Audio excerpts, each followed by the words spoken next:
rakkachaa jirti. Akkasii gaa kunoo. Ni kutte amma addunyaarraa kutte tun ni kutte. Tookiin qabdu wala jettanu qabdi hin kennu. Qabdi hin kennu. Ni duute moo lubbuun jirti masiin. Duute wallaahi. Waan nama dhibu maatiinsi duwwaa 97 bicha eeggatu sirkii. Duwwaa 97 intala keenya Dubaay jedhanii Dubaayitti eeggatu. Garuu gaafa du'asii kan antara duuti siyaasa kan waame duwwaa 96 Saudi Arabiyaa keessatti duute. Namoonni bugaru yoomi ka duute amma guyyaan isin duute. Wiixata darbe sanyoo. Madaamitu jeesse moo balaa ibiddaati moo maali? Lakkii isiidhaa intala madaamiiti jaartii madaamiiti Saudi deemanii Saudiitti akka darraa makiinaan ittiin garagalee hundi jalaa dhumani namichi malee wanta hin jiru namichiyyuu waan makiinaa keessa jiru natti fakkaatu. Nama afurtu dhume. Nama afurtu bakkatti dhume. Amma duuba akkaataa mardoo warra isaanii tiiman mana wallaaltanii Dr. Nuruddin. Boonaa mana wallaaltanii. Dhagahannaatiin. Namicha Arabifaan itti dawwale dhagahaniiru garuu gaa maal godhaa. Amma adda baafamee itti mameera kaasa akkasii. Amma reefkisiidhaa hospitaala jira mubee. Reefkisii hospitaala isa inni barbaadaa jiru Saudii keessa naannoo kamitti tallaajaa kam keessa waan akkasii kanayyi gaafataa jira. Namichi gaafatamaa amma sabboonaan deemeera. Koppiliin godhaa hundi keessan iyyuu warra kasiira jiran fooloo godhaa. Koppiliin godhaa hundi keessan. Amma kanumarraa asin jettu immoo ajandaan keessan amma waan gaarii jirtanii reefkisiidhaa eessatti argamaa hospitaala kama keessatti argamaa sanboota immoo akkamitti warra intala mardoo akkamitti tiimnaa ka jiru sadarkaa qabdan jechuudha. Bareeda.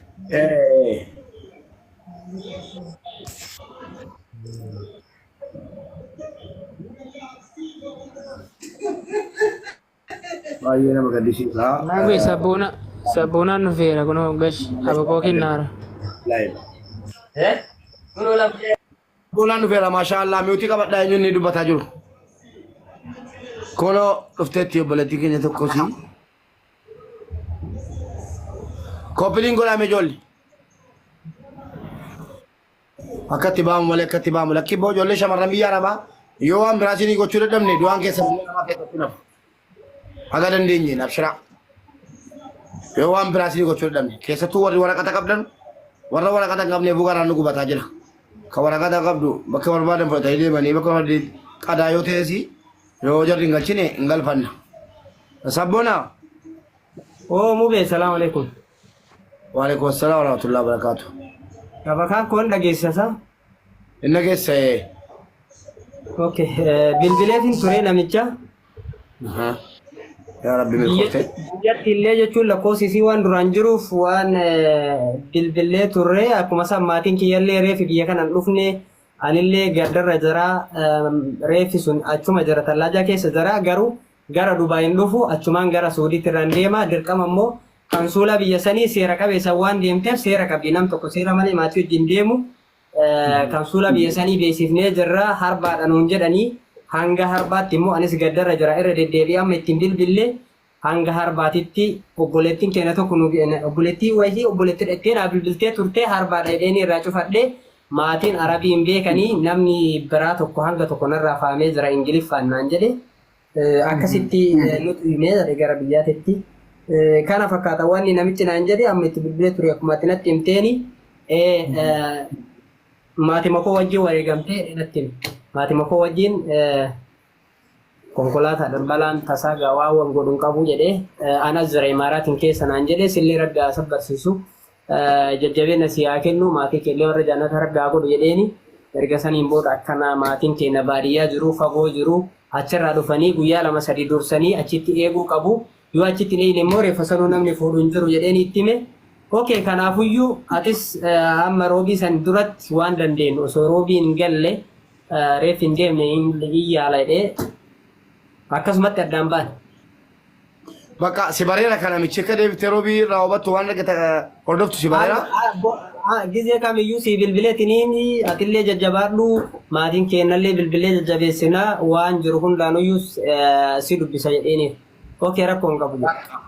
Bakka siifuu koo nama tokkotti bilbileen kennini sabboonaa roobii ada waluu fi ati sabboonaa walii bilbilaa siifuu lakkoofsa sabboonaa amma keessaan siifan ergaa ati sabboonaa bilbilii sabboonaa namichaa bilbiluu roobiis waan jiru bakka sabboonaa walii haasa'anii nan galcheedhee mooreefa namichi. Eeyyaan immoo beelaan illee akkuma galaa jedhe gama dirqama mootu yoo reeffa tokko yoo du'ee kan itti ambaasii beeksisuu qabda waan taateef ambaasii keessanillee beeksifnee jirra reeffi ambaasii birallee akka achitti du'ee ga'ee jira. Hanga harbaatiin aan jedhanii ana qofaa miti jedhe kan ani galchuu dirqama qabaadhullee biyya sanitti hamsuulaa biyya keessanii beeksisuun dirqamaa jedhe.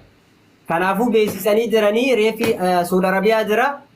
Guyyaa immoo dursee angalchee ambaasiin galchee dursee guyyaa inni galu akkuma jette baadiyyaarraa waan dhufaniif waan dursitee akka itti himtuuf sitti himaa jedhe. Bakka akka goonugaa yoo danda'ame uummata keenya haadhumaaf abbaa waan dandeenyu push gochuudha. Waa tokko aannan adiidhaan jedhamu akkaawuntii isaanii fuunee fi yeroo roobii waan ta'e baramee ka'ee bakka wama ta'e push yoo goone maaliif namni baadiyyaa kuni dhugaa rabbii isin itti himaan namni biyyaa kun nam tokko wallaahi waa tokko iyyuu kan of harkaan qabne jira. Ka ijoollee isaa biyya biraa jirtutti jee dhufu soddomatti na argiti jedhee liqeeffatee jiraatu jira.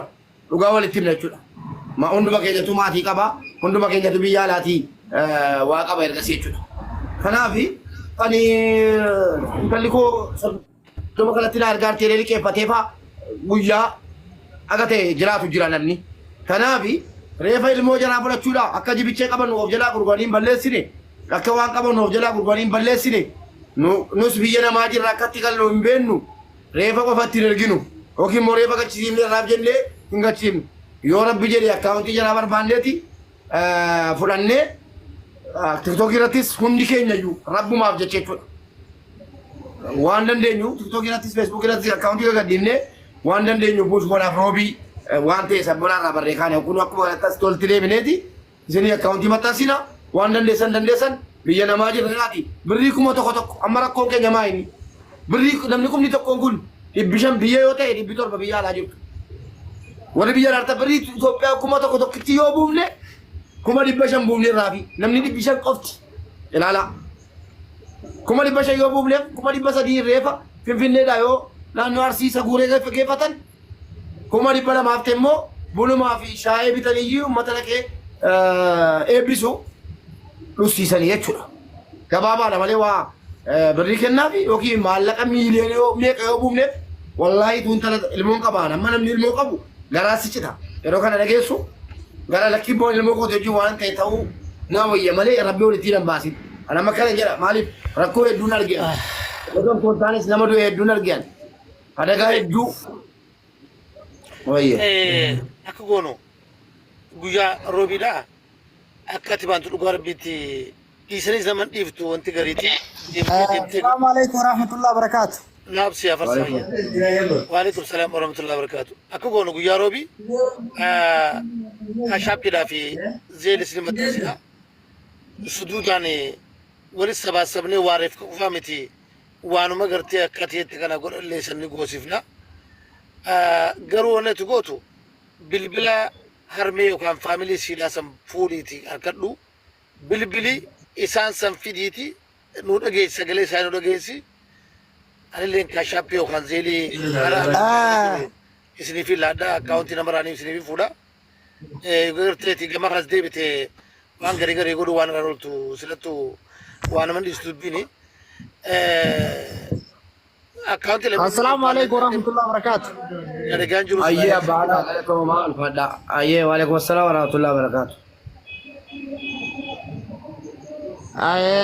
Galatoma ulfaadhaadha. Mucayyoon ka itti duute biyya kanatti biyya Suudi Arabiyaa kana. Maal hojjetti Saudi Arabiyaa dhaqanii achitti galatoma rabbi dhiiga isii haa baasu jecha rabbi dhiiga isii haa baasu matee namoota asirra jiru haga mubaarakeetti komii maaliin isinirraa qaba komiin ani isinirraa qabu ishi tanaafis akkanuma dubbattan tana akkuma tanaa dubbattan tana tadheen gadda ijoolleen ajjeestee sunis akkasuma haadha qabdi abbaa qabdi dhalattuu harargeeti. Daa'ima sana kichuu sana ajjeesanii gizee akkasii mazraa keessatti darban sanoo sagalee sunoo hin barbaachiftu moo sunoo Oromoo miti moo sunoo moo ilma namaatii miti mee waan kana namni naa deebisuu danda'u jira feemasoon illee mubaarakillee warra sirra jirtanillee. Bubeen adis.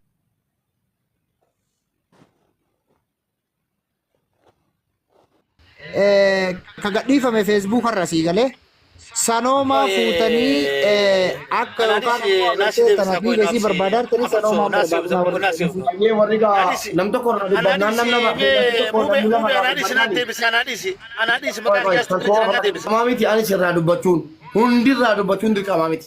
Nam tokko lama sagalee ta'ee nam lama sadii uummata kana dhageessifnaan hangara kootiin hin nageenye na biratti namni dhufee himeen jiru lafaa fuudhee waan haasa'u kanayyuu qoya abbaaqa kanayyuu nagalchi rakkoo jira Yesuus himataa ka jettu maqaan kee jirtaas jala yoo bucate yeroo 20-30 ol nagalchi rakkoo jira jennaan maal taate jedhen adagoo baqa nama dhibba furtu jira rakkoo sirraa nagoo jedhetan argachee sana booddee akkasuma boletti gadi tokko duutee maatiinumatti nu barbaadaa waan yoollee gargaarsa hokii waa biraatis hin rakkifne akkas nu godhiifii jette.